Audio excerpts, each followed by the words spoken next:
welcome to my video. Perkenalkan, nama aku Zahra Nafi Aramatika dengan NIM 208250014 dari kelas Tadris IPSB semester 1.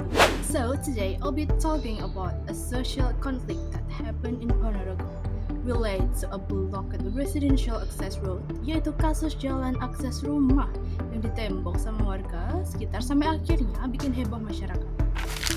Jadi, kasus ini bermula ketika sebuah jalan kecil atau gang kecil yang selama ini digunakan oleh warga untuk akses keluar masuk rumah tiba-tiba ditutup dengan tembok oleh salah satu warga. Jalan tersebut sudah lama dipakai bersama sehingga penutupan ini langsung menimbulkan keberatan dari beberapa warga lain yang terdampak.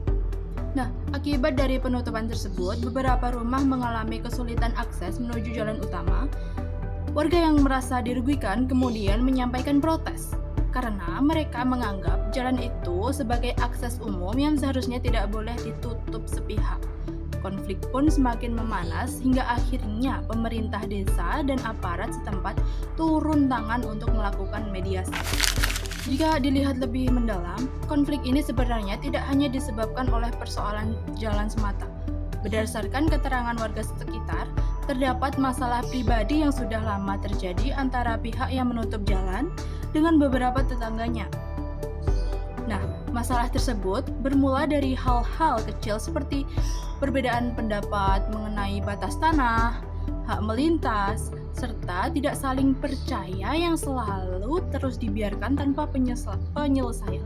Karena komunikasi yang buruk dan emosi yang sudah menumpuk, konflik pribadi ini kemudian berubah menjadi tindakan nyata, yaitu penutupan jalan menggunakan tembok.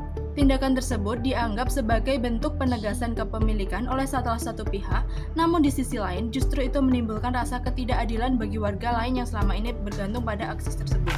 Nah, dari bentuknya, peristiwa ini termasuk ke dalam konflik horizontal, yaitu konflik yang terjadi antar individu atau antar kelompok dalam masyarakat yang memiliki kedudukan sosial yang setara. Konflik horizontal seperti ini cukup rawan karena terjadi di lingkungan tempat tinggal yang sama, dan jika tidak segera diselesaikan, konflik semacam ini dapat merusak hubungan sosial, menciptakan ketegangan berkepanjangan, dan mengganggu keharmonisan masyarakat. Jika dikaitkan dengan teori konflik sosial, peristiwa ini dapat dijelaskan melalui beberapa pendekatan. Pertama, teori konflik Rolf Dahrendorf yang menyatakan bahwa konflik muncul akibat perbedaan kepentingan dan perebutan kekuasaan atau kontrol. Dalam kasus ini, kontrol atas ruang atau akses jalan menjadi sumber utama konflik, karena masing-masing pihak merasa memiliki hak yang sama-sama kuat. Kedua, teori konflik Louis Guser yang menyatakan bahwa konflik sosial sering berkembang dari masalah kecil yang tidak diselesaikan.